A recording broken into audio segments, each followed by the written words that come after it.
سلام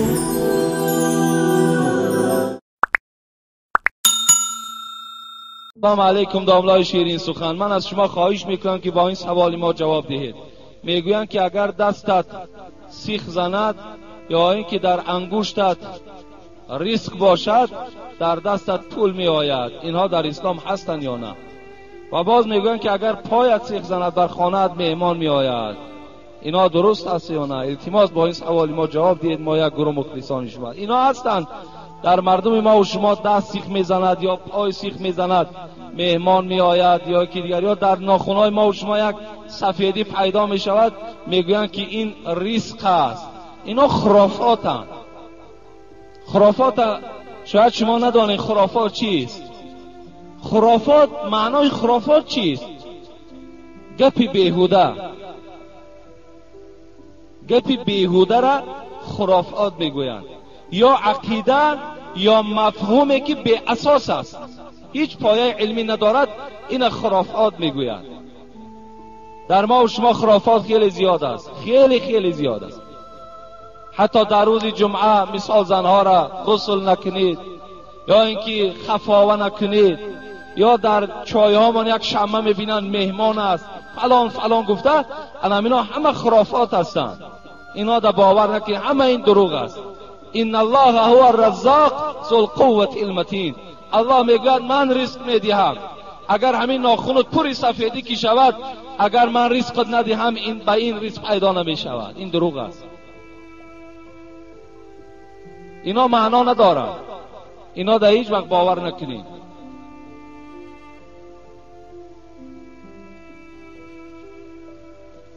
بسم الله الرحمن الرحیم. السلام علیکم اکای حاجی. خداوند زبان شما را باز هم شیرین‌تر و براتر بگرداند و دشمنی تو را کور بگرداند.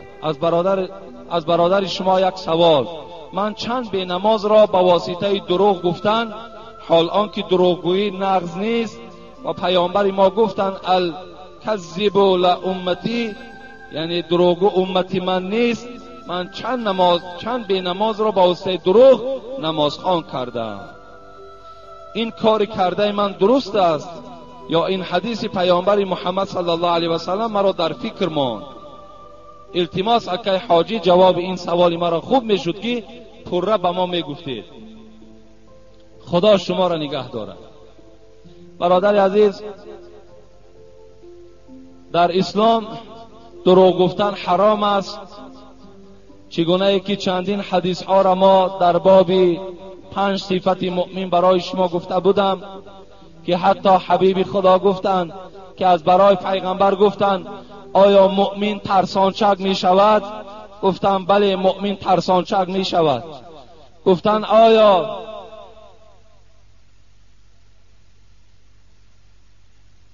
آیا مؤمن گفتند دروغگوی می شود؟ حبیب خدا گفتند نه. گفتند مؤمن دروغگوی نمی شود. مقصد آدم مؤمن باید دروغ نگوید، لیکن در اسلام در 3 حالت دروغ اجازت میدهند. یکی در حالت حرب، حالتی که جنگ باشد، یعنی از دو طرف دشمن ها و این طرف مثال گوییم آدمانی که با این دشمن ها می جنگند، برای جای خود عوض کردن که پیش از آنه که دشمن تو را کشد تو دشمن را مثال به قتل رسانی، این حالت هم اگر فریب دهی این هم جایز است، دروغ جایز است.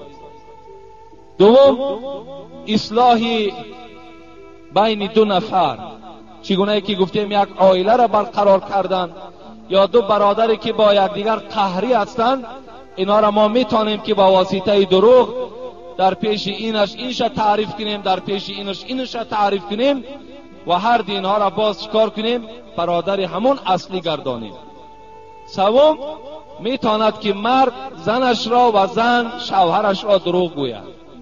اینا در اسلام اجازت دادن. مثل که برای راضی کردن دل زن ما میتوانیم گوییم که مثال زنک پروا نکن، همین یک مدت پس یک چند مبلغ در دست من می آید، برای تو گوشوار طلا و گردنبند طلا خریده می دهم. برای دل همون زن به دست گرفتن اگر دروغ گویم اجازت هست. یا گویم زنک پروا نکن، سال آینده من تو را حج روان میکنم. این دم اجازت است.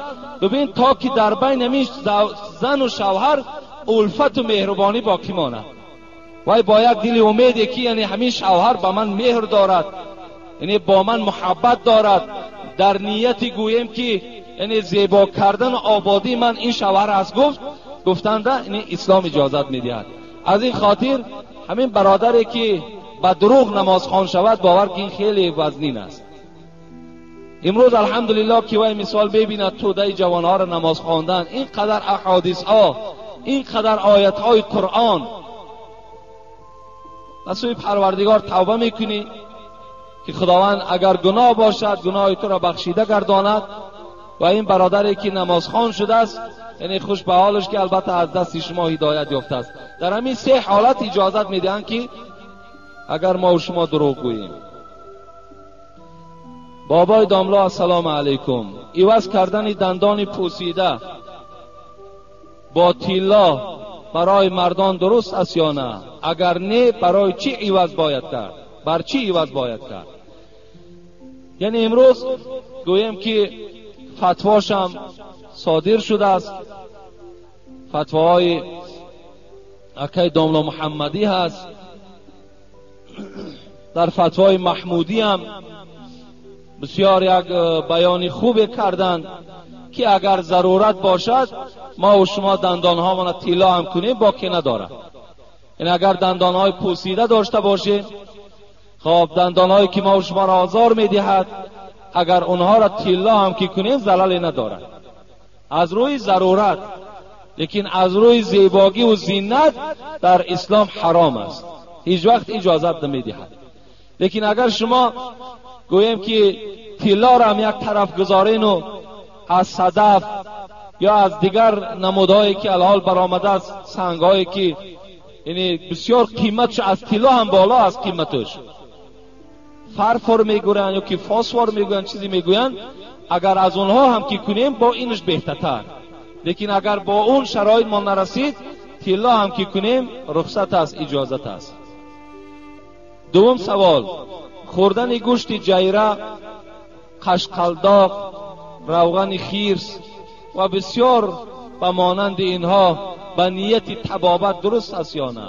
برادر عزیز، میگه یک شخص از حبیب خدا را پرسان کرد که حبیب خدا همین عرق در جسم آدم فایده دارد؟ در جسم گفت گویم که یک شکل طبابتی را دارد. حبیب خدا به جانب این مرچی گفت انه لیس بدواء ولکنه داء. این حدیث مسلم است. حضرت گفتن نه، گفتن عرق، گفتن این دوایی نیست، بلکه گفتن سر به سر درد است. گفتن انسان وقتی عرق می نوشد گفت هیچ فایده در جسم او نمی شود، بلکه سر به سر بدن او را درمند می کند، جسم او را ضعیف می گرداند، اعضاهای او را گویم باز بیمارتر می گرداند. این شفا ندارد. ان الله انزل الداء والدواء وجعل لكل داء دواء فتداووا ولا تتداووا بحرام. حبیب خدا گفتن پروردگار هم درد داده است و هم دوا داده است، هم درد دارد هم دوا دارد، و از برای هر یک درد دوای هم پروردگار روان کرده است. و حبیب خدا گفتن شما دوایی کنید، لیکن فقط به چیزی حلال دوایی کنید، از حرام ها دور باشید. حضرت ابن مسعود چی میگوید؟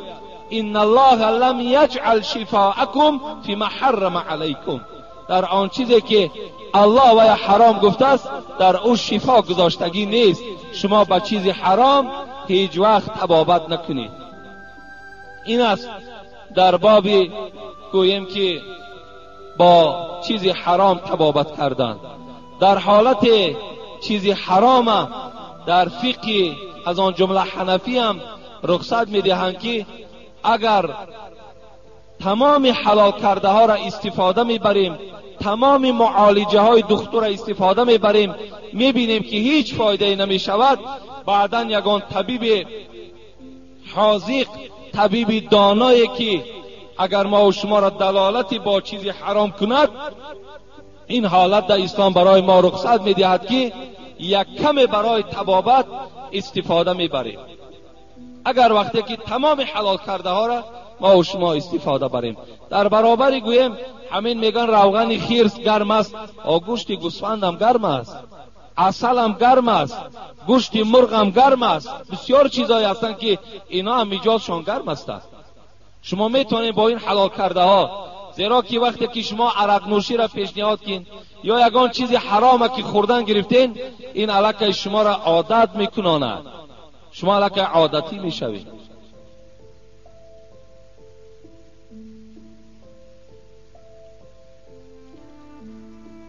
من گفتم مکتوبه ها را خیلی کم نویسید، بسیار دراز می نویسند، تمام ترجمه شو می نویسند بعدش.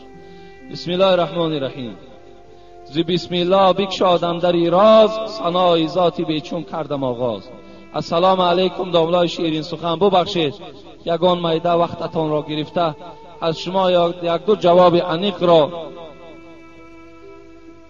گرفتنی. من یک زنی گناهگارم داملای شیرین سخن، کسیته های شما را قریب که همه اشان را گوش کردم و باز من بسیارتر کتاب های دررت الواعظین و قصص الانبیا را میخوانم. باز من این قدر گناه بسیار میکنم. داملای مهربان، شما درباره پدر و مادر و شوهر را چخیل باید حرمت کردن بسیار سخن گفتید. من باشم از خدا می ترسم که من شوهرم را نزد دیده یکدیگر را گرفتیم و پدر و مادرم را از برای این شوهر شده آنقدر حرمتم نمی کردم. من را حاضر که عذاب و در میان ما که یکدیگر فهمی نیست عذاب می دهد.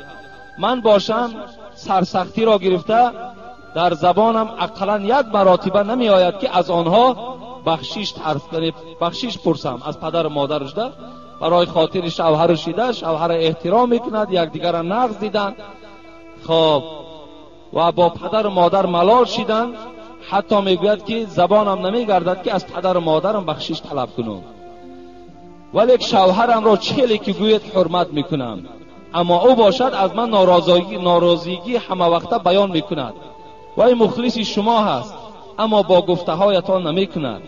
با سخنهای قبیح دلم را سخت‌تر گردانیده است که من نماز 5 وقته را با غم و اندوه و گپ‌های ناراحت او خوانده فراموشم می آید. این باشد باز یک گناه من است. وی باشد دختربازی کرده مرا پس میزند. من باشم دو چشم بینا، دو گوش شنوا، شکرانه همه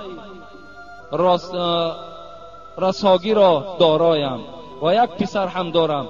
وقتی که او بسیار از حد گپ‌های هرخیله میگوید ممکن گپش را میگردانم. چی جای دروغ؟ او مرا مجبور میکند که گپ گردانم. داملای شیرین بیان، از شما خواهش دارم دعای شما در نزد یزدان پاک قبول میگردد.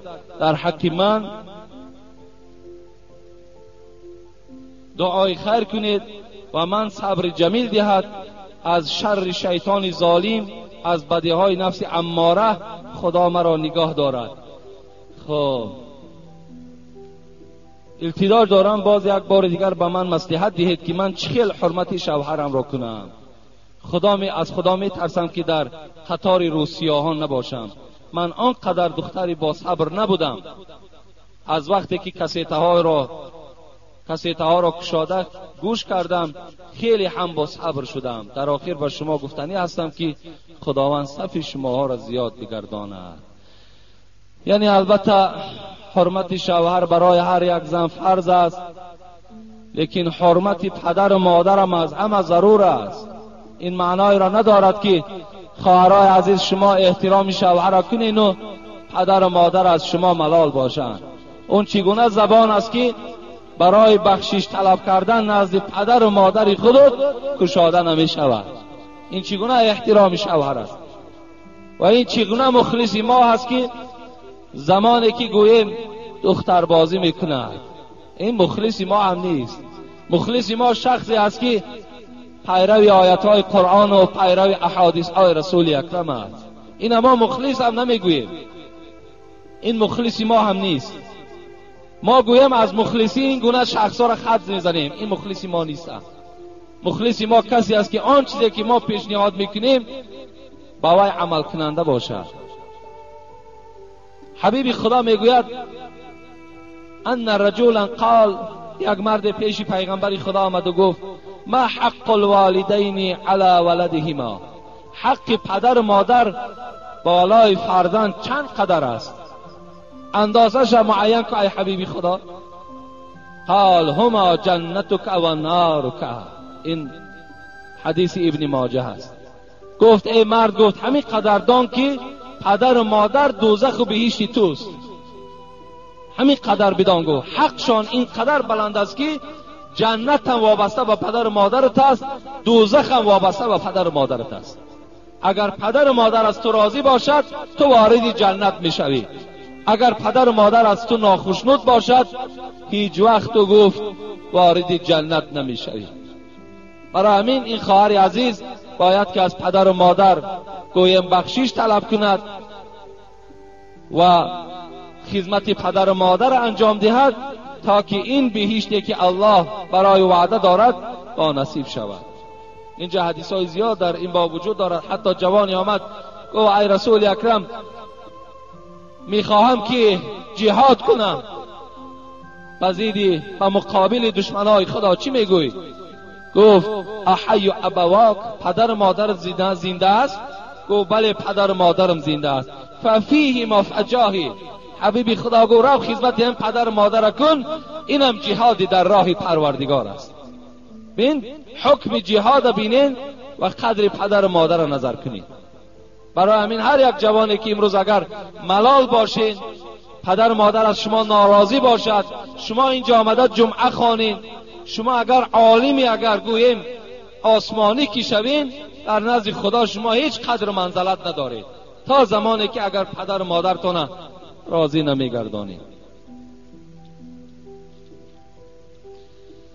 سلام داملای عزیز حاجی میرزا، ما یک گروه بچه ها از شهر دوشنبه، ما در بازار سخاوت سودا میکنیم. الان این بچه ها در همینجا اشتراک داشتند، این سوالا بر ما دادن که تعجیلا جواب گردانید. ما را میگویند که این خیل نماز نخوانید، دست ها زیر ناف نگیریم. ما چی خیل نماز خوانیم که مذهب امام اعظم تنقید میکنند؟ در حق ما بچه ها دعا کنید. خدای مهربان شما را عمر دراز و در هر قدم هاتون خدای مهربان حسنات نصیب بگرداند.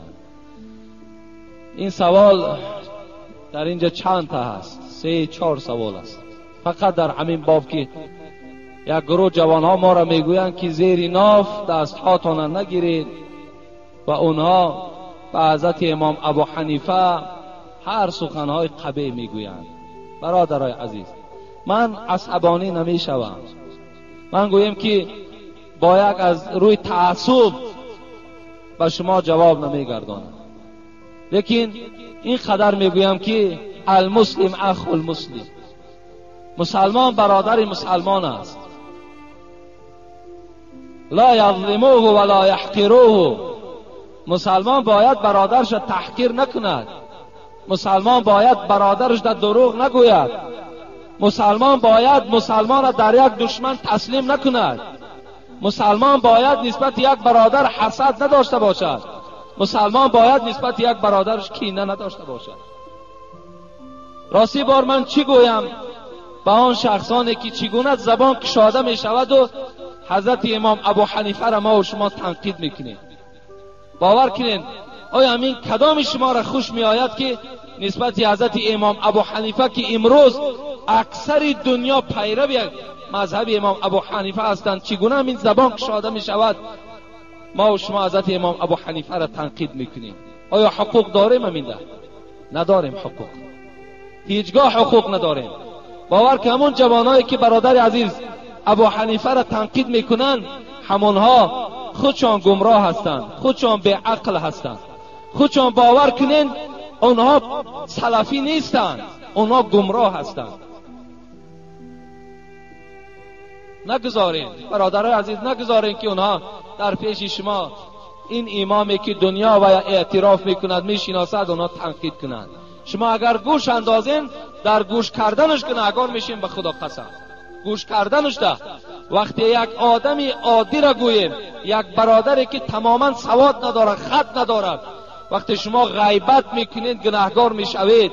پس یک امامی که گوییم مجتهد است، اینقدر گوییم کتاب‌ها و مسئله ها را برای ما و شما کتابت کردن، چگونه در غیبت او ما و شما گناهکار نمیشیم؟ محترم اکای حاجی میرزا، یک نفر مخلص شما از ناحیه کلخازآباد، زبیدالله، اینم الحال آمده است. خیلی سوالای تعجیلی به دست جوابشان میگردانیم. احترامانه از شما خواهش میکنم با این سوالی من جواب کنید. یک شخص یک پیاله عرق نوشید و از هوش بیگانه نشده باشد، نماز خواندن او درست است یا نه؟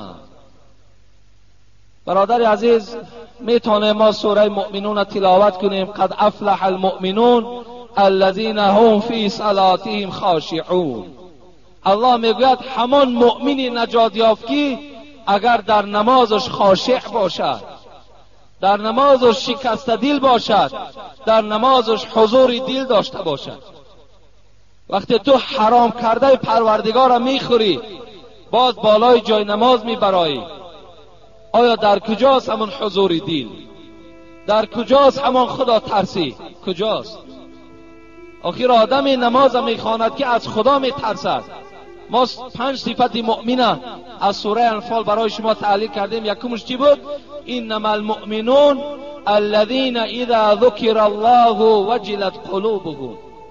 هر وقتایی که یاد پروردگار در پیش اونها کرده شود، دلهای اونها ترسان باشد. از الله باید ترسان باشد.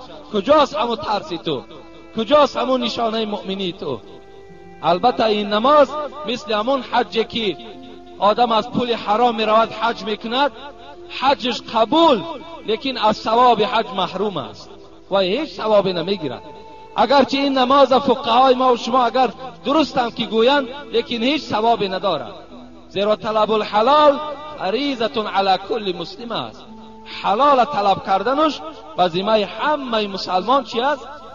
فرض است که ما و شما از وجه حلال و لقمه حلال خورید.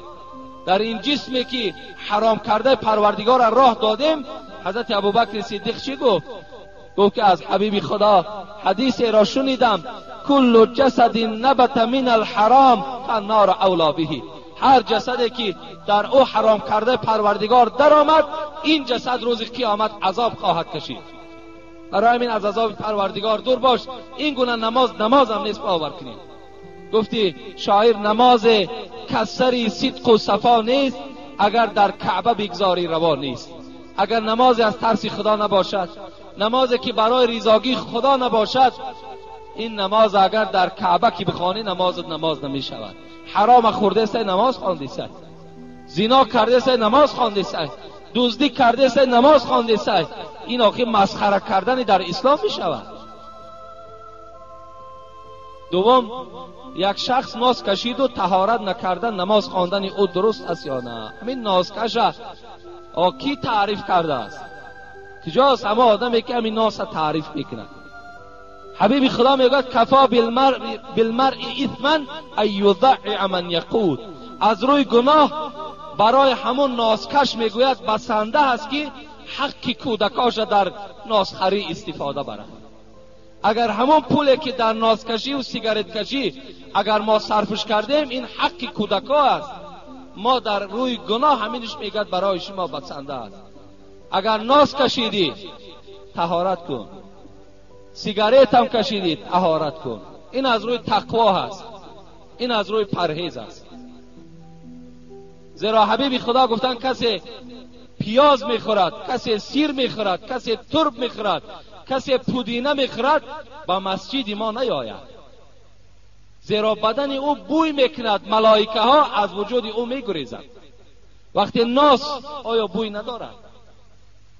همین ناس کو همین نزد یک دهن نازکش، یک دهنش تماشا کنیم، باور که دهان نازکش به دهان آدم مانند نیست. نه دندانی حلال است، نه گوشت حلال دارد. یک بار گفته بودیم، بعضی آدما گفتن بسیار خوش آمد به مردم، لیکن باز میگویم که آفرین به همون زنی که در پهلوی نازکش خواب است. آفرین، باور کنید.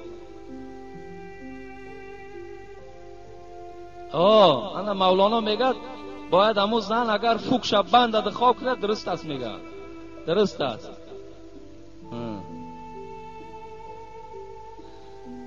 خب سوم، جوانان و یک قسم آدمان حاضره با لباس آستین کلته و سریلیج نماز میخوانند. این درست است یا نه؟ با احترام مهمان شما زبیدالله. این برادر ما علاکه در اینجا مهمان بوده است. خدای مهربان در هر قدمش حسنات بنویسد. سریلوچ و آستین کلته در مذهب حضرت امام ابو حنیفه گویم کراهیت میگویند و خواندن سریلوچ و آستین کلته را. لیکن اگر ضرورت باشد باکی ندارد. اگر ضرورت باشد.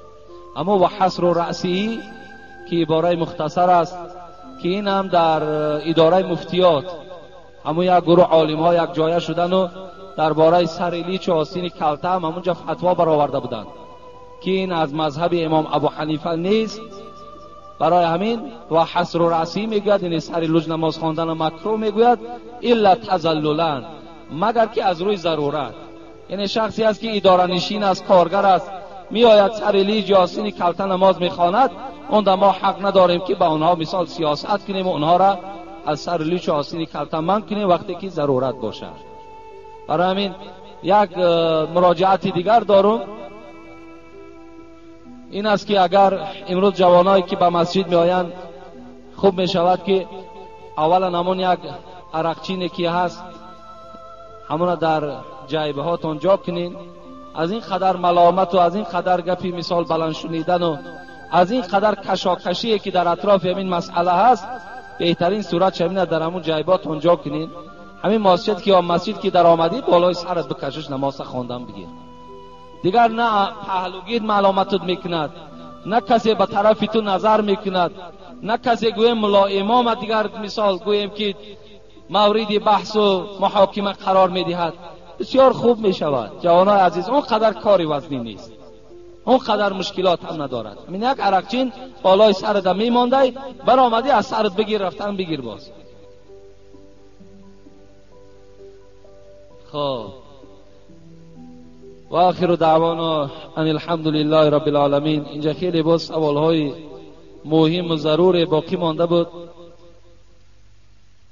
انشاءالله اگر میبینیم جمعه آینده اگر شود سوال جواب نشود، از همه اینجا در برادرای مهمان آمدگی بودن از ما بسیار خواهش کردن که در باب صبر در مصیبت و صبر از معصیت صحبت کنید که بسیار برای ما مهم است. گفته صبر در مصیبت و صبر از معصیت، این هم خیلی موضوع خوبی هست، موضوع لازمه هست. اگر خدا خواهد کوشش میکنیم که تا جمعه دیگر اگر تیار شویم این موضوع را پیشنهاد میکنیم، این موضوع را صحبت میکنیم. و الا اگر تیار نشدیم سوالای زیاد است، انشاءالله باز سوال جواب میکنیم. در مسئله سریلوچ و آستین کلته فقط پدرای عزیز و بعض برادرها سختگیری سخت نکنید، بسیار سختگیری بد نکنید. اگر میبینیم بعضی جوانها هستن آمدن به مسجد، انشاءالله همون مسجد سریلیچ آمد، همون مسجد که در آمد همونجا ملا امام دارد، موعظه دارد، آهسته آهسته در روز قیامت همون بنده هست، همون مرد و زنی هست که در دنیا بسیار گفته باشد اللهم صل علی محمد.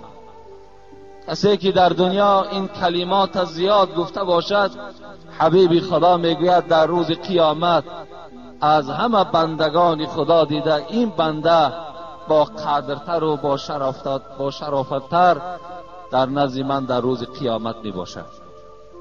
حضرت عبدالرحمن ابن عوف که یکی از صحابه های گرامی رسول اکرم صلی الله علیه و سلم به شمار می رود، می گوید بار در یکی از باغها داخل شدم، نگاه کردم که رسول اکرم صلی الله علیه و سلم سری مبارک در سجده گذاشتگی است. به نزدیک او آمدم، خیلی مدت منتظر شدم که خیلی سجده طولانی کردند.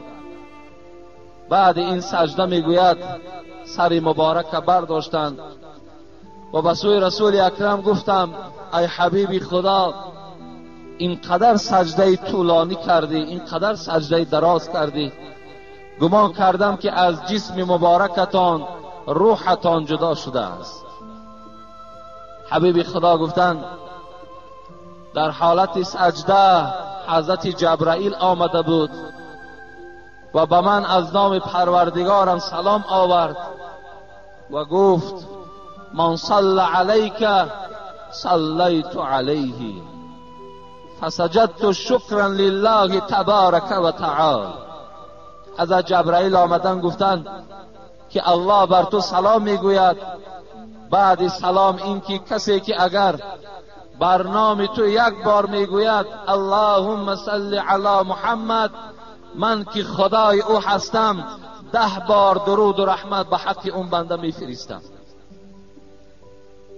این بشارت پروردگار وقتی که نزد من آورد، فسجدت شکرا لله تبارک و تعالی، من این نعمت را شکرانه کردم و به سوی پروردگارم سجده طولانی کردم. از این خاطر از ما و شما هر کسی که اگر به نام رسول اکرم صلی الله علیه و سلم صلوات میفرستد، خوش به حالش که انشاءالله وای چه در قبر و چه در روز قیامت یک یاردمچی بهترین برای ما به حساب می رود. حتی همین صاحب قصیده برده عبدالله بصیری که گوییم که به بیماری فلج گرفتار بودن، حضرت میگوید شبی که من 100 صلوات بر روح پیغمبر خدا فرستادم، همان شب حبیب خدا را در خواب دیدم و او حضرت میگوید یک جامعه در بدن داشتند، بالای من پرتافتند و گفتند ای عبدالله بشارت به تو که تو صحت و سلامت شدی. وقتی سحر میگوید بیدار میشوم، همان فلجی که چندین ساله در وجود من بود، این بیماری از جسم من جدا شده است. من شفای کامل یافتم از فضیلت اللهم صل علی محمد و علی آل محمد.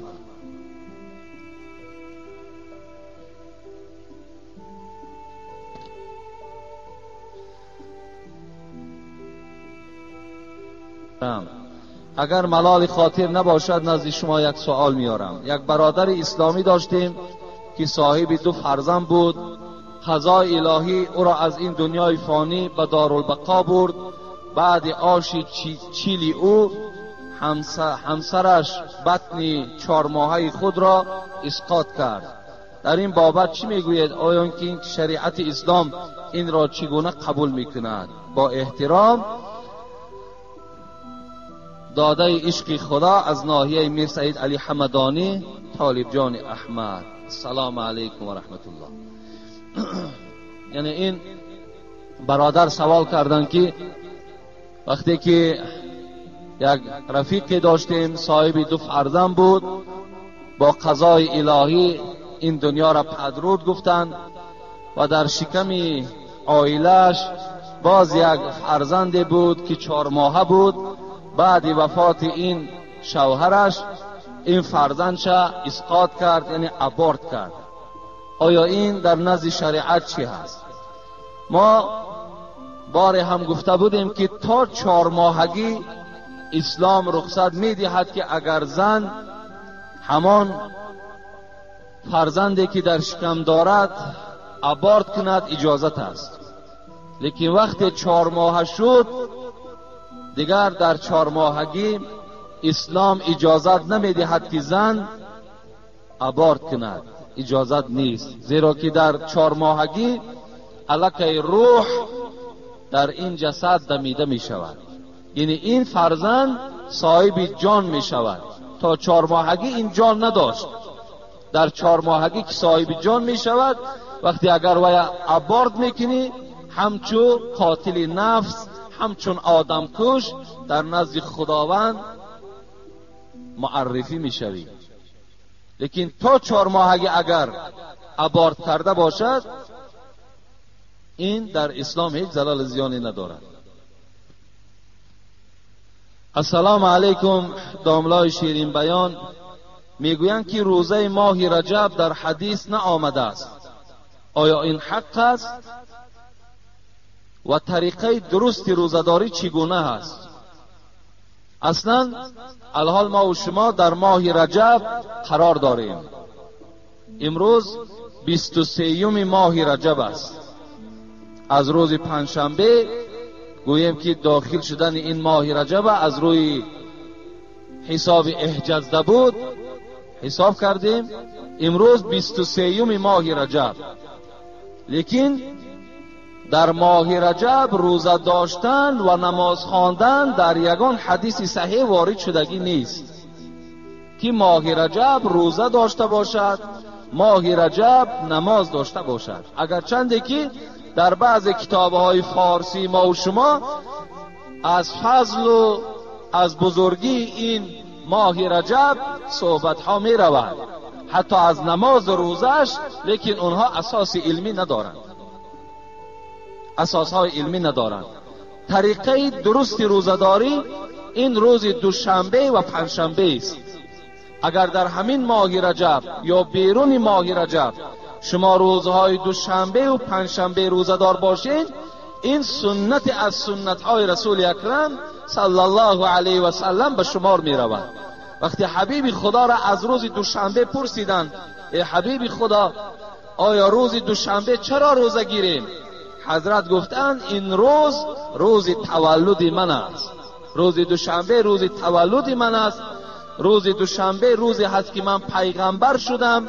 روز دوشنبه روزی هست که حضرت جبرائیل برای من وحی آورد. و حبیب خدا گفتن روز دوشنبه و پنجشنبه دیگر حکمتش این است که همه عملهای نیک و بد شما پیشنهاد پروردگار می شود. آیا قبول می شود یا رد می شود، این الله می داند. حبیب خدا گفتن دوست می دارم که زمانی که عملهای من پیشنهاد پروردگار شود در روز دوشنبه و پنجشنبه و من روزدار باشم. یعنی روزی که روزدار باشم و عملهام پیشنهاد پروردگار باشد، این را من گفت دوست می دارم. از این خاطر بهترین روزه روز دوشنبه و پنجشنبه کدام شما می خواهید. و دیگر روزه این است که 13ام، 14ام، 15ام هر ماه 13ام، 14ام، 15ام 3 روز از هر ماه اگر شما روزه گیرین، حبیب خدا گفتن در نزد پروردگار اجرش این است که 1 سال کامل شما روزدار هستید. نه رسول الله صلی الله علیه و سلم عن الوصال، لیکن از روزه که پی در پی باشد از این حبیب خدا باز من کردند. شما 2 ماه و 3 ماه پی در پی روزه نگیرید که این اجر ندارد، این ثواب ندارد. بعضی آدمی هست که سال روزه میگیرد. حبیب خدا گفتن از این من شما را من میسازم، شما گناهکار میشوید. هر یک جسم بالای شما حق دارد. گفت دستها حق دارد، شکم حق دارد، چشم حق دارد. شما حق اینها را چکار نکنید؟ ویران نکنید. این از طریقی درست روزه‌داری ما و شما این است. از این خاطر از همه مادرها خواهش من این است که بسیار از ما چی تلفنی و چی غیر تلفنی پرسان میکنن که چند روز روزه داریم. برای همه مادرهای ما و شما، خواهرهای ما و شما که امروز به ماه رجب اخلاصی خیلی کلان دارن، و حتی همون حدیثی که در کتاب آمدگی است که ماه رجب این ماه پروردگار است، این حدیث صحیح نیست. این حدیث صحیح نیست. و مادرهای ما میتوانند که از روزه رجب دیده بهترین عمل این است که شوهرهاشون خرسند کنند، شوهرهاشون احترام کنند، فرزندهاشون تربیه کنند، عفت و حیا را در وجود خودشان را دهند. این از 1000 ماه رجب روزه داشتنش بهتر است. امروز میبینی سری خواهر ما و شما لوچ است، روزدار است،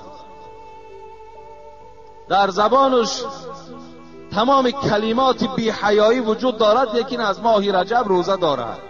اینا هیچ معنا و فایده ندارد. برای همین از همه مادرهایی که روزه ماه رجب می‌دارند توصیه ما این است که شما در این ماه رجب خدمت شوهرهاتان کنین، بیرون از رجب هم در خدمت شوهر قائم باشین. انشاءالله شما در نزد پروردگارتان اجر خیلی بلند بگیرید. بزرگی این ماه رجب این است که در این ماه معراج رسول اکرم صلی الله علیه و سلم بود. 27 این ماه با اکثر روایت گویم روز سه‌شنبه روز معراج پیغمبر خداست. بزرگی این ماه را انا همین شرف و شمین است که حبیب خدا در این ماه نزد پروردگارش با درخواست پروردگار نزد الله رفتگی هست که این است سوره اسراء: سبحان الذي اسرى بعبده لیلا من المسجد الحرام الى المسجد الاقصی. پروردگار این شب معراج، این عروج رسول اکرم به نزد خودش به نص قرآنی و آیت‌های قرآنی برای ما و شما خبر داد. اگر کسی که این معراج پیغمبر قبول ندارد یا میگوید که وی در خوابش رفتگی است و جسم نرفته است، وی کافر می شود.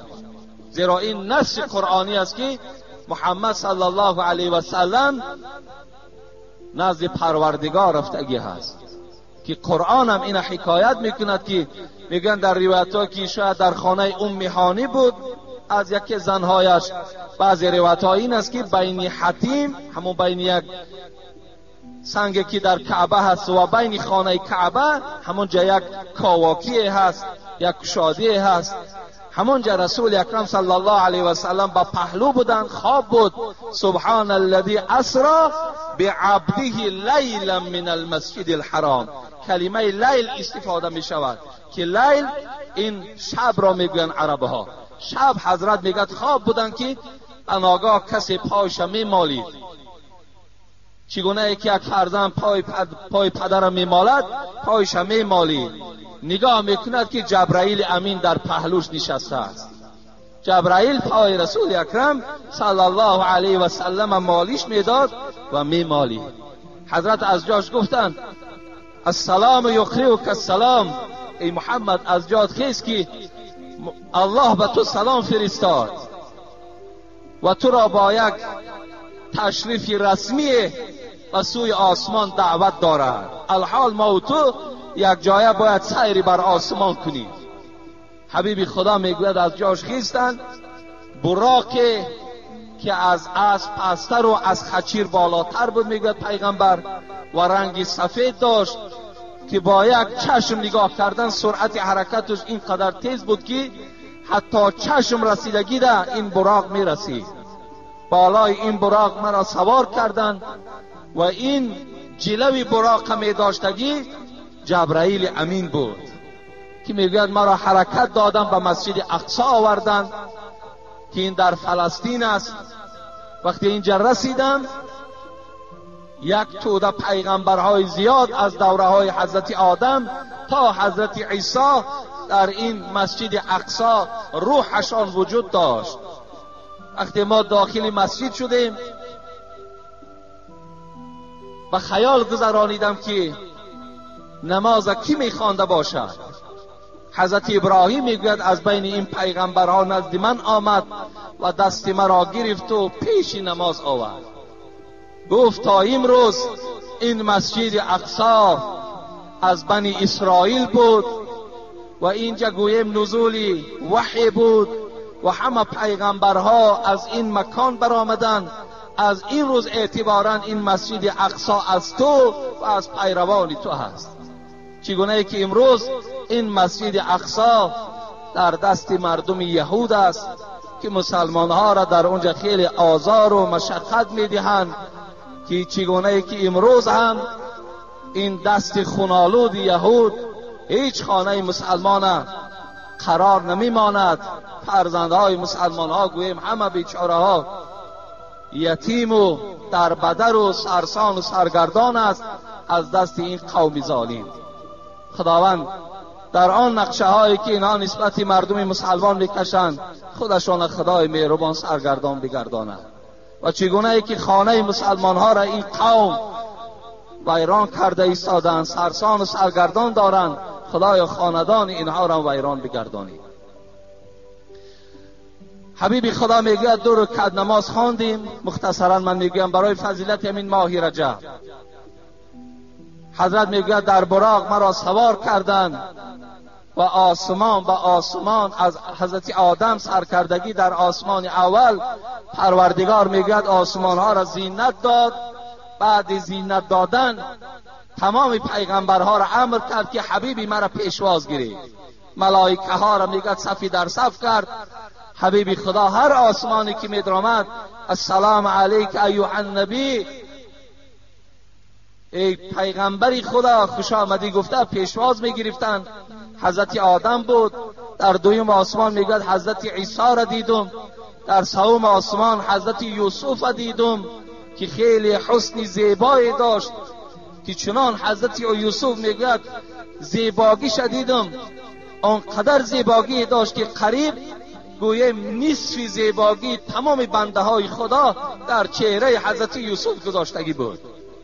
لیکن حضرت جابر چی میگوید؟ وقتی میگوید پیغمبر خدا جمال حضرت یوسف تعریف کردن، و خدا قسم میگوید شب از شبها که ماهتاب 15 روزه بود، اینقدر روشن بود. من نزد رسول اکرم صلی الله علیه و سلم آمدم، زیارت کردم.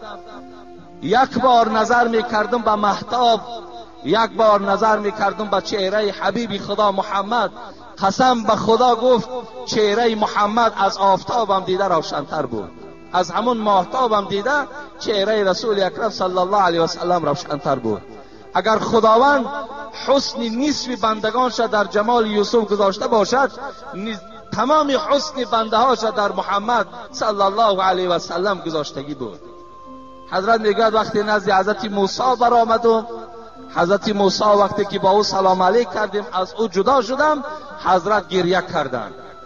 گفتن ای پروردگارا چه محترم شخصی، چه پیغمبری که همه شرف و بزرگی را بر این دادی، در دوام 23 سالی که دعوت کرده است همراه امتانش همگی وارد جنتش میکنی.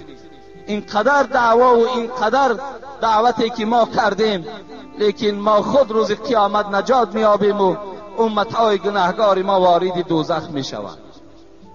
نزد حضرت ابراهیم برآمدیم، از اون میگوید بعد سدرت المنتهی رفتیم.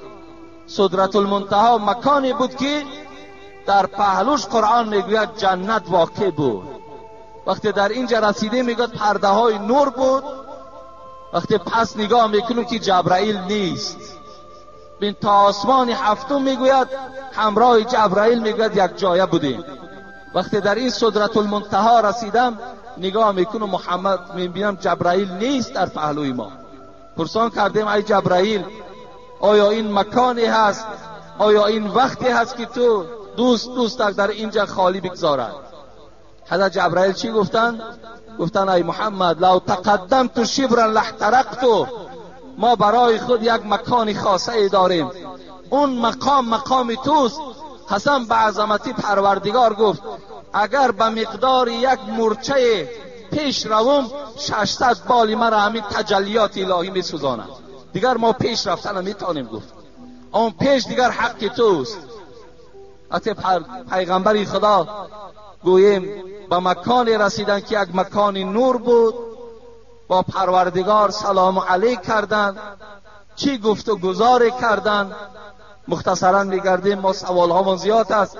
بعد از آنجا وقتی که پایان آمدن، وقتی پایان زمین آمدن، باز در همون کنار خواب بود، همون کنار ده جبرائیل وقتی که رسول اکرم گذاشت، ابو جهل لعین سحر به نزد رسول اکرم آمد و گفت آیا از آسمان یگان خبر داری یا نداری؟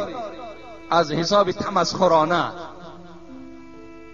وای به خاطر گوش کردن سخن آسمان نبود، فقط مذاق میکرد، فقط تمسخر میکرد. آیا از آسمان یگان خبر داری؟ رسول اکرم صلی الله علیه و سلم گفتند ای ابو جهل، گفتند امشب من از همین مسجد مکه مکرمه و مسجد اقصی فلسطین رفتم. ابو جهل میگه چنان خنده کردند گفتن همین 6 ماهه مسافه ای که بین مکه و بین فلسطین است تو همین شب رفتی؟ گفت بله همین شب من رفتم. گفت خنده کنان میگوید، خنده کنان به خانه ابوبکر صدیق آمد. رسول را استونی حنانه بشناخت. مولوی رومی در زیر همین آیت میگوید پیغمبر یک چوی خرما شناخت. بالا یک چوی خرمایی که میبرآمد و مردم موعظه میکرد، وقتی اون چوی خرما را ترک کرد و بالای منبر دیگر برآمد، همان چوب خرما گریه کرد که پیغمبر خدا تا امروز بالای من میبرآمدی، چی شد که امروز ما از پای مبارک تو محروم شدیم؟ همان چوب خرما میگوید مثل کودکی که برای مادر گریه میکند همون گریه میکرد. مولوی میگوید رسول را استونی حنانه بشناخت، ابو جهل آدمی و دشمنی ساخت. و یک چوب شناخت لیکن ابو جهل آدم بود و نشناختش. دوان خانه ابوبکر آمد برای که در دل ابوبکر شبهه اندازد، دل ابوبکر دو دیله کند. آمد در ابوبکر تق کرد، ابوبکر. حضرت از داخل صدا دادن چی میگویی؟ گفت من نگفتم که محمد دیوانه هست، من نگفتم همین رفیقی که تو برای خود انتخاب کردی دیوانه هست، من نگفته بودم. میدانی محمد چی میگوید؟ تو چی میگوید؟ این دوستی من چی میگوید؟ او میگوید امشب من از مکه مکرمه فلسطین رفتم 6 ماه را در یک شب. ابوبکر صدیق گفت این محمد گفت؟ گفت بله محمد گفت. قسم به خدا گفت ای ابو جهل، اگر محمد گوید که من از مکه مکرمه فلسطین رفتم و از فلسطین آسمان سیاحت کردم و گشته آمدم، قسم به عظمت پروردگار وای راست میگوید، وای دروغ نمیگوید. از این خاطر بود که رسول اکرم گفت لو وزن ایمان ابوبکر من ایمان امتی لرجح ایمان ابوبکر. اگر ایمان ابوبکر در یک پله ترازو گذارم، ایمان تمام امتان ما در پله ترازوی دیگر گذارم، ایمان و اخلاص و محبت ابوبکر گفت بالای همه این گفت غلبه میکنه. ابوبکر صدیق اولین شخصی بود که معراج پیغمبر خدا را قبول ساخت. اما همون معراج در همین ماه رجب صورت گرفتگی است. بعضی روایت ها می آید که وقتی نزد پروردگارش رفت محمد، الله گفت وقتی که دوست پیش دوست می آید یک هدیه می آرد. ای محمد تو نزد پروردگارت آمدی، چه هدیه آوردی؟ چه هدیه داری؟ حبیب خدا میگوید گریان شدن و گفتن یگانه هدیه‌ای که پروردگار من پیش تو آوردم این گناه امت هست، این گناه امتانم هست که آوردم. پروردگارا گناههای امتان مرا بخشیده کن. این یگانه پیشنهادی که من در ذات تو دارم.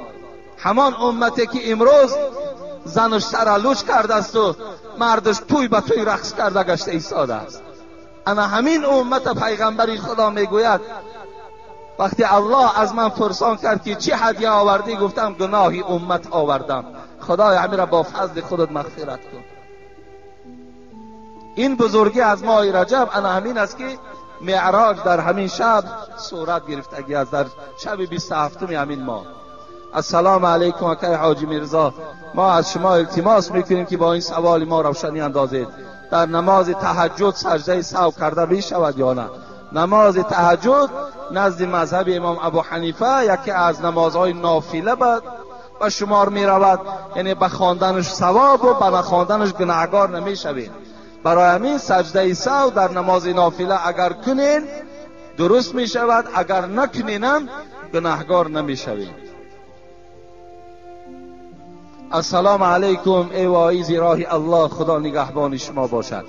من طالب علم مدرسه شهر قرغان تیپه الان در شهر کولاب تحصیل علم دارم و خواهش دارم که شما که با این سوال من جواب گردانید.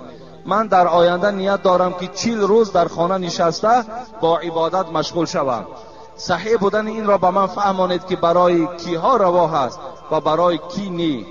برای آن که چی کاری هست که چی طالب علم یا کسی دیگر من دیدم که می نشینند 40 روز، یعنی چیله میگویند در ما و شما.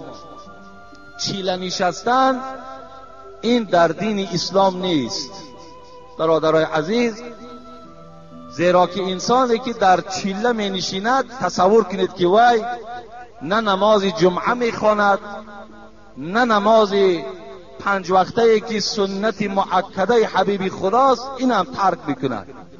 و دیگر این که هر یک بنده خدا امروز وظیفه دار است که باید چی در خانه خود چی در همسایه‌داری خود باید مردم دعوتی بر اسلام کند و از این نعمت ها محروم میماند. از این خاطر باید که چیله نشستن در ما نیست. حبیب خدا میگن من شذ فی النار، کسی اگر تنهایی را دوست دارد، کسی اگر از مردم جدا شدن برای خود نغز بیند و تنها آتش دوزخ برده می شود.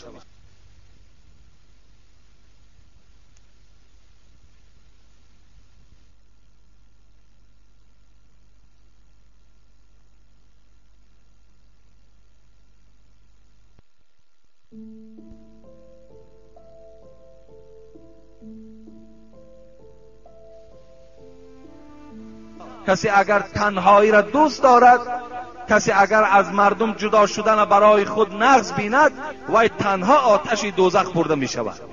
یعنی هیچ وقت باید علیکم بالجماعه، حبیبی خدا میگه دائم شما را ای پیروانم تأکید میکنم که فقط با جماعت باشید، فقط با مردم باشید، هیچ وقت تنهایی را برای خود انتخاب نکنید. از این خاطر دادر عزیز می تواند که هیچ وقت چیله را برای خودش انتخاب نکند که این چیله نشستن از دین اسلام نیست.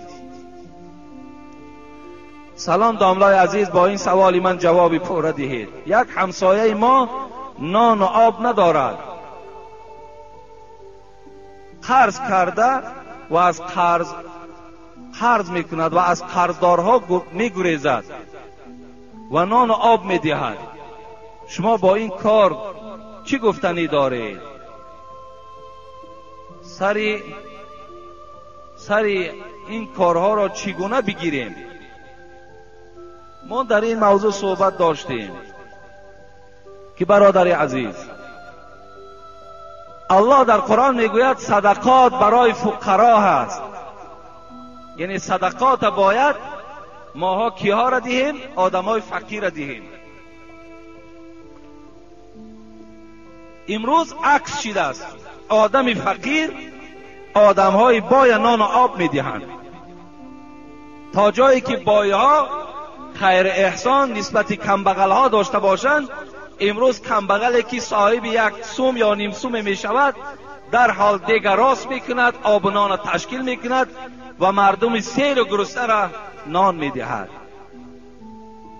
شما الکی گوییم که آن چیزی که سپارش پروردگار است انجام دادن ایستاده ایم، یعنی انجام نداده ایم، زیرا شما خود مستحقین، یعنی شما باید که خود صدقه خور باشین، شما باید صدقه دهنده نباشین.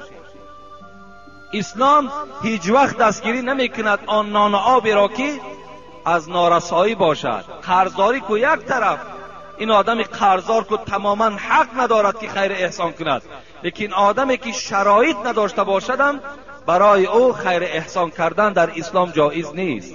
امروز باور کنید بعضی برادرها بر ما زنگ میزنن از دولت‌های روسیه، از همه دولت‌هاش. داملای عزیز دعا کنید که ما بیمار هستیم در حق من دعا کنید. این بیمارها بیچاره به یک حالت خیلی مشکلات 4 سوم صاحب میشوند، همین خانه در رسیدن برابر که الله که خیر احسان سر میشود.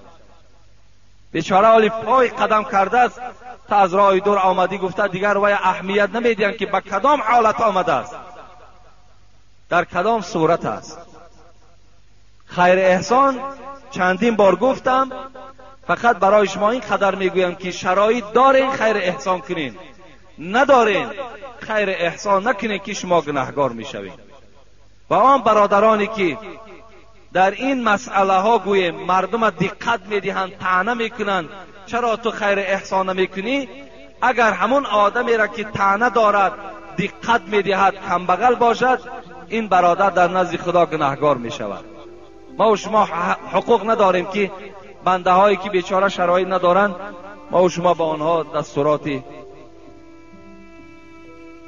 خیر احسان دهیم. السلام علیکم حضرت حاجی میرزا، سوالی دارم، خواهش میکنم جواب گویید. مسئله اسراف کمی روشنی می انداختید. کسانی که اسراف کردند اسرافکارند، چگونه گناه است؟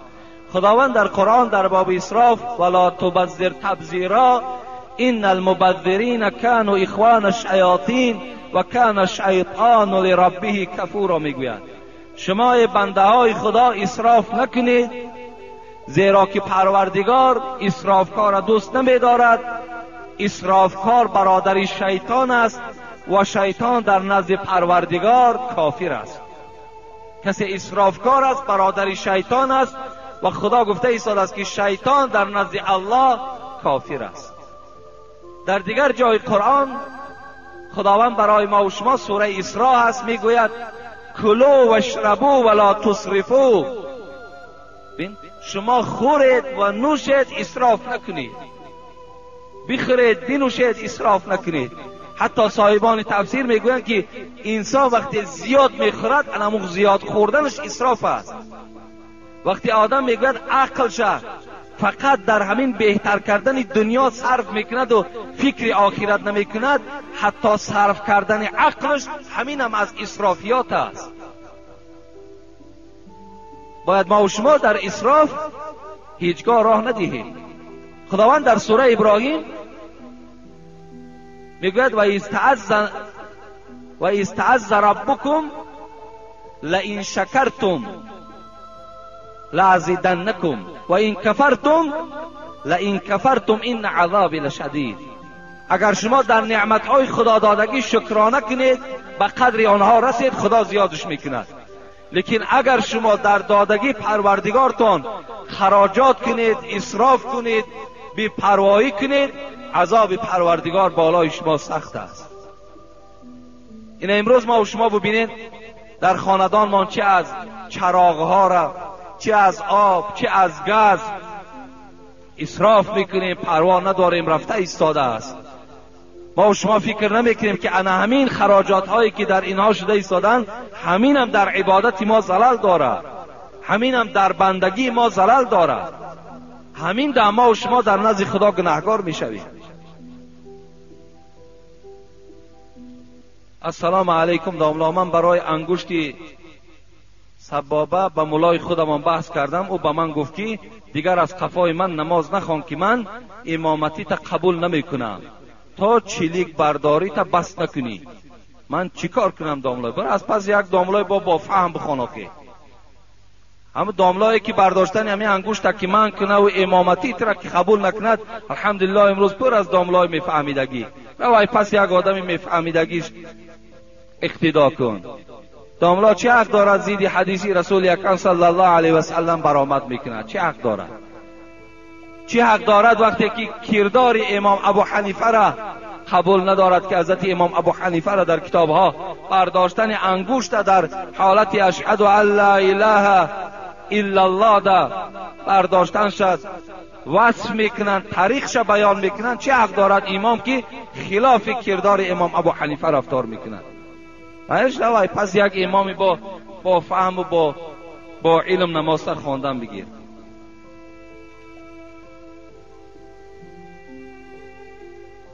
السلام علیکم داملا حاجی میرزا، من مخلص شما هستم و در نمازهای جمعه اشتراک میکنم. یک سوال به شما دارم. همین مسئله انگشت برداشتن ده کدام بردارین کدام نمی بردارین، حق ندارین که پهلواتان ملامت کنین، حق ندارین. حق نداشتن تان به این خاطر است که شما حدیث های رسول اکرم اعتراف نمی کنین. در این باب تا 35-36 حدیث صحیح در باب برداشتن همین انگشت است. مامای من از 2.5 سالگی نابینا شده است، نماز نمی خواند و پای به طهارت هم نمی رود. او هر چند کوشش میکند که نماز خواند لیکن خوانده نمی تواند. شما چی گفتنی هستی؟ البته باید که نماز این عذر ندارد، باید که حرکت کند، یعنی از دهان همو فرزندهاش آموختن سوره ها را آموزد. اگر این قادر نشد بعدا به همون اشاره های طریق نماز خواندنش عملهاش انجام دادن بگیرد، انشاءالله همون هم در نزد خدا نماز به حساب می رود.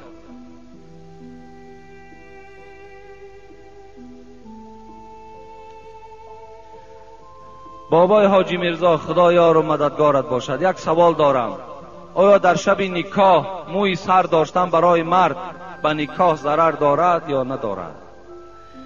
یعنی در شب نکاح امروز جوانهایی هستند که موی سر دارند. حبیب خدا صلی الله علیه و سلم میگوید من کان له شعر فلیکرمه، کسی از امتان من صاحب موی سر باشد بایستا که موی سرشان تازه نگه بدارند. حبیب خدا هم موی سر تراشیدن هم موی سر گذاشتن، برای همین هم تراشیدنش سنت میگوییم هم گذاشتنش سنت میگوییم.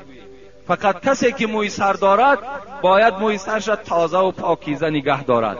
این موی سر داشتن در نکاح هیچ زلل و نقصان ندارد. کسی دعوا میکند دعواش اساس علمی ندارد. برای همین اینا گفتنی هستم که دادر عزیز در شب نکاح، در نکاح تو چی زلال دارد؟ زلال دارد که وقتی که اون زنی که می آید یک سوزن در دستشو از پشت همون کستومی تو دختن میگیرد، انا این خرافات ها در نکاح تو زلال دارد. ببین توفلی هایی که در پاها چون میپوشن در همین گویم که نکاح، در شب نکاح انا اون توفلی که در پای دارد و بدر نمیکند، انا این در نکاح تو زلال دارد. یا در شب نکاح بعض جوانهای بی فراست و بی عقل وجود دارد که شب نکاح نوشیده به نکاح می آیند، عرق می نوشند برای شرم و حیاشان پرد تا که در نکاح شرم نکنن. آیا تو نمیدانید الحیا شعبة من الایمان؟ پیغمبر گفته است حیا این خودش نشانه ایمانداری است. وقتی تو حیا را از وجود دور میکنی معنای این را دارد که تو ایمان از بدن جدا کرده. انا اینا در نکاح شما زلال دارد. در نکاح شما این 10 ماشین و 20 ماشینه که صرف و خراجات های بی معنی میکنین، انا این در نکاح تو زلال دارد.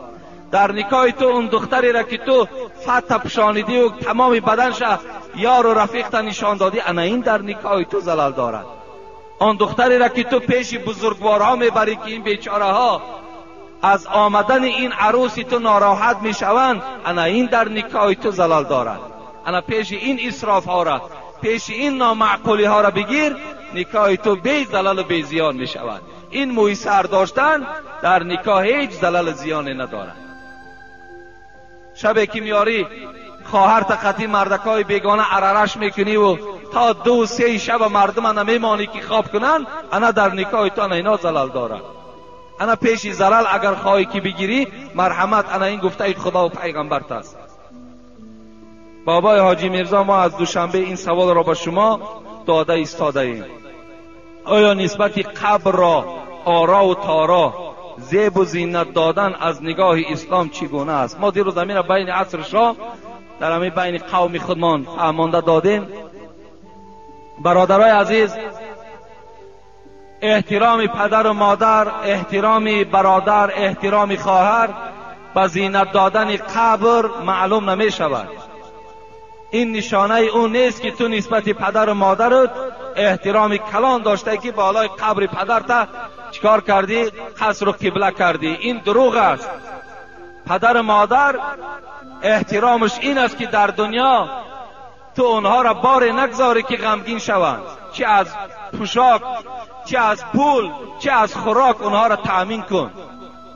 اونها را مثل که فرزندات نوازش بکنی اونها را نوازش کن.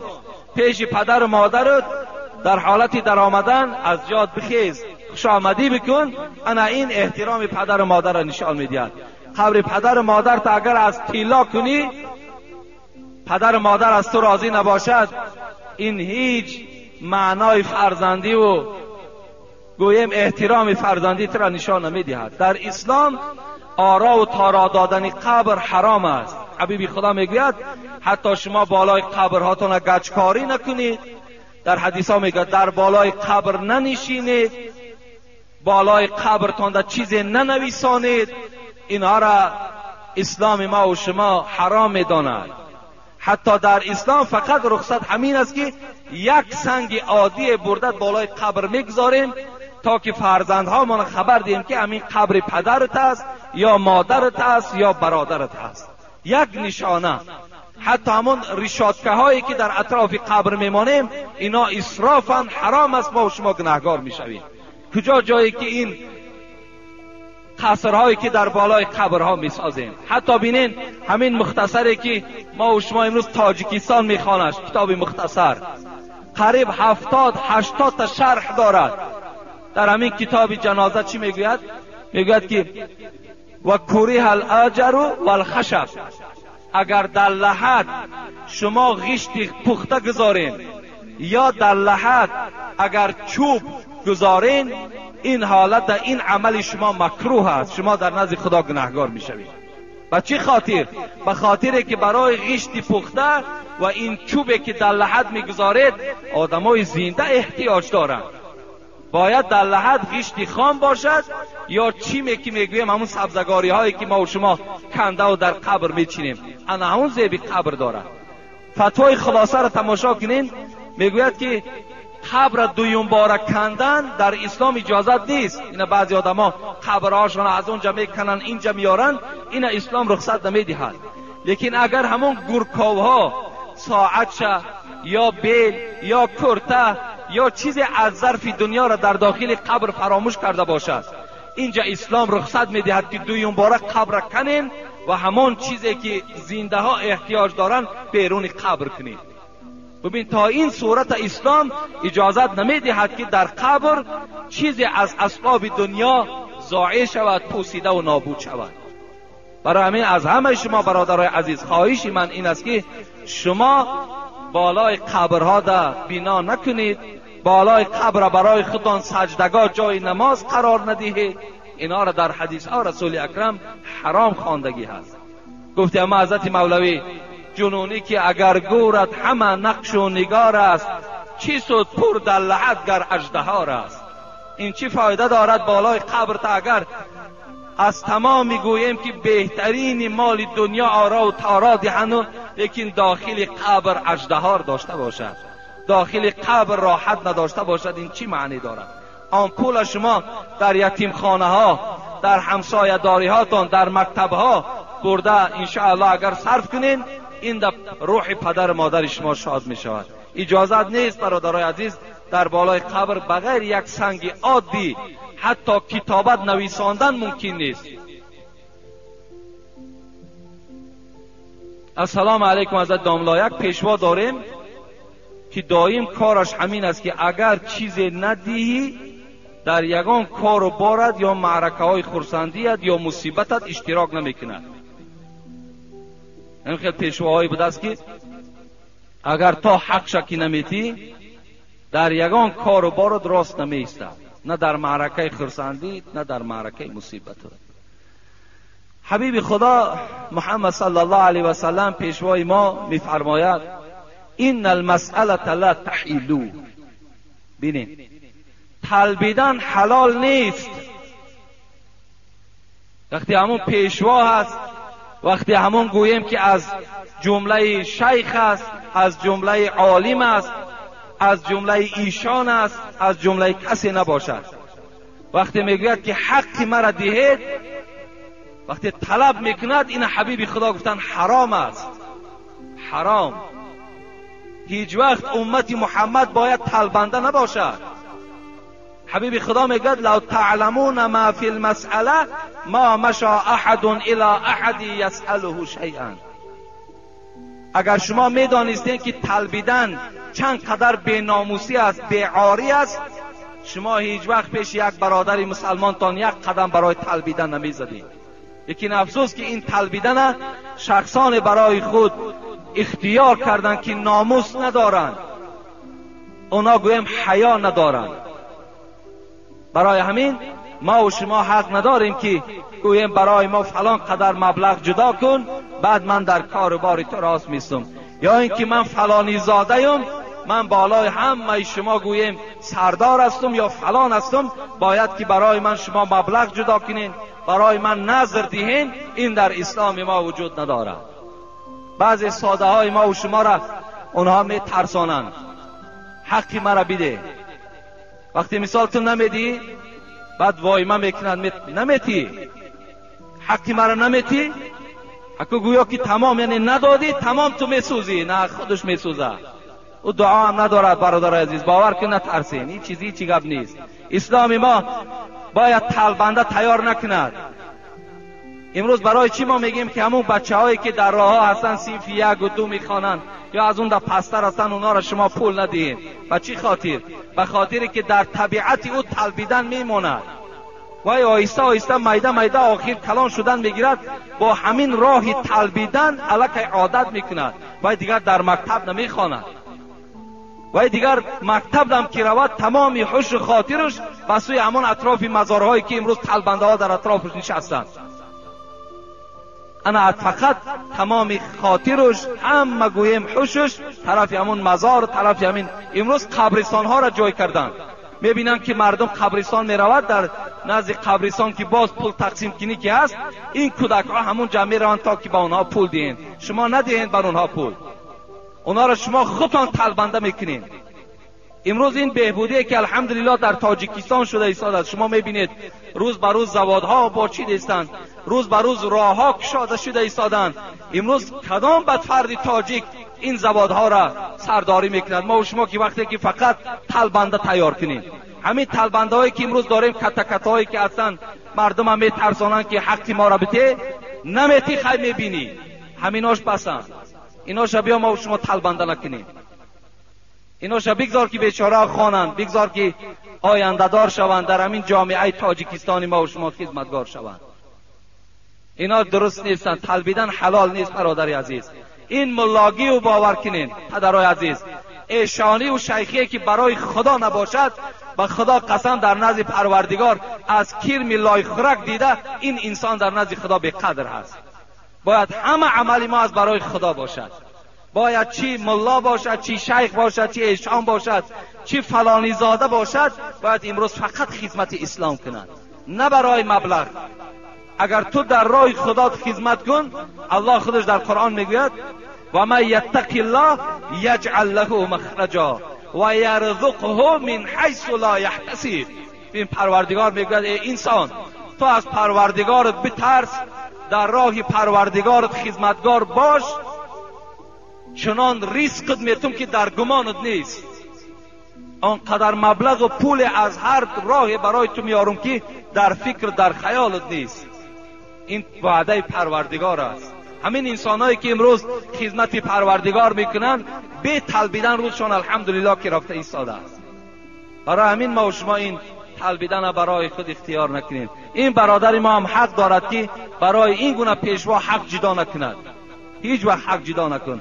از دوغ و پوپیسش هم نترس. انشاءالله تو در نزد خدا از این دیده با قدر تر هستی. با آخر دعوانا ان الحمدلله رب العالمین. اینجا در یک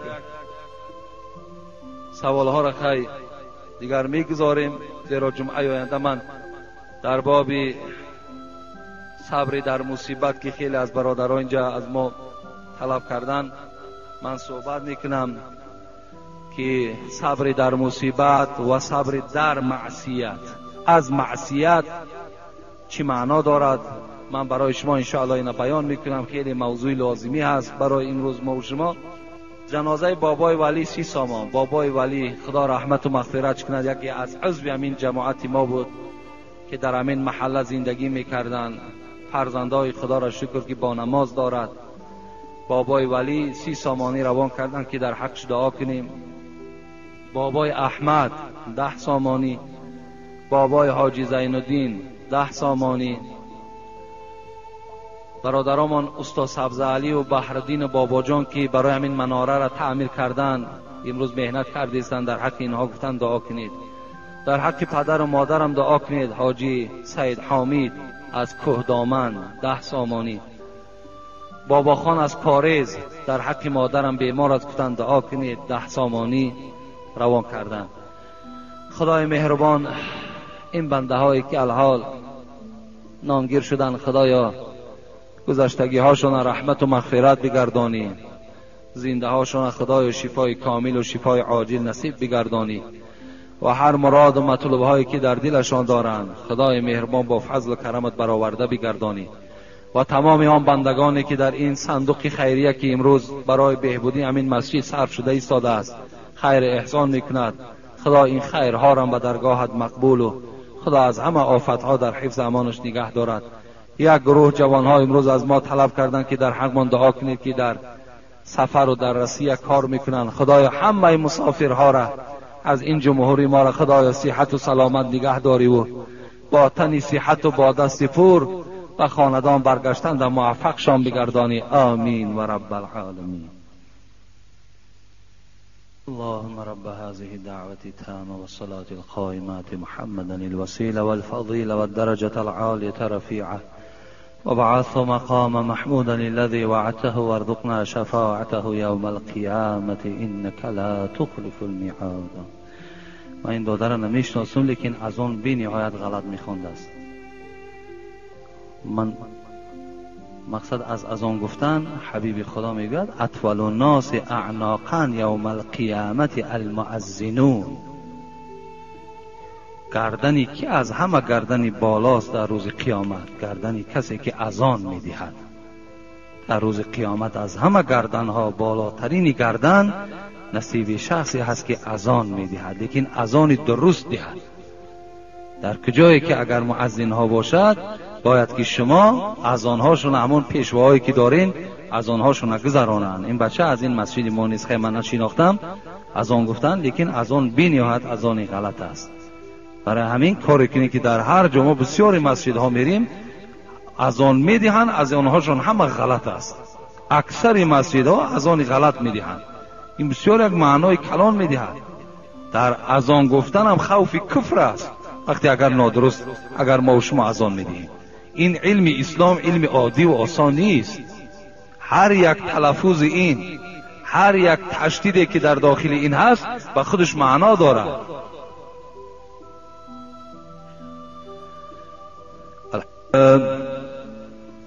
الحمد لله الذي قدرنا في سابق علمه بالإحسان ونور قلوب العارفين بنور المعرفة والإيمان وشرح صدور الصادقين بشرح الهداية والعرفان ونشهد أن لا إله إلا الله وحده لا شريك له ذو العوف والغفران ونشهد أن محمدا عبده ورسول سيد الرسول وحبيب الرحمن صلى الله تعالى عليه وعلى آله وأصحاب الموصوفين بالعدالة والإحسان خصوصا على الإمام الهمام أول صحابة وأفضلهم أمير المؤمنين أبي بكر الصديق بعلو المرتبة كمال الاقتران وعلى الإمام عمر الفاروق فرق بين الحق والبطلان وعلى الإمام الهمام عثمان ذي النورين جامع القرآن وعلى الإمام الهمام علي الرزي الوفي بتوافر الفضل والأمنان وعلى الإمامين الهمامين الفاضلين الكاملين يا أيها الناس قد جاء في الخبر احفظوا ألسنتكم أعوذ بالله من الشيطان الرجيم إنا أعطيناك الكوثر فصل لربك وانحر إن شانئك هو الأبتر. بارك الله لنا ولكم في القرآن العظيم ونفعنا وإياكم بالآيات وذكر الحكيم إنه هو الغفور الرحيم الجواد الكريم العلي العظيم السميع الدعاء. چگونه در خبر آمده است گفت احفظوا السینتکم. این حدیث رسول اکرم صلی الله علیه و سلم است که ای پیروان قرآن، ای مردم تاجیکستان، پیغمبر خدا خطاب دارد، زبانهاتان نگه دارید، زبانهاتان محافظت کنید. گفتی حضرت مولوی جنونی زبان را در غضب نیکو نگه دار، زبان نزد غضبها می شود مار. گزد ناگه دلی رنجیده ای را، کند محزون و مجروح بنده ای را. این زبانهاتان نگه دارید میگوید.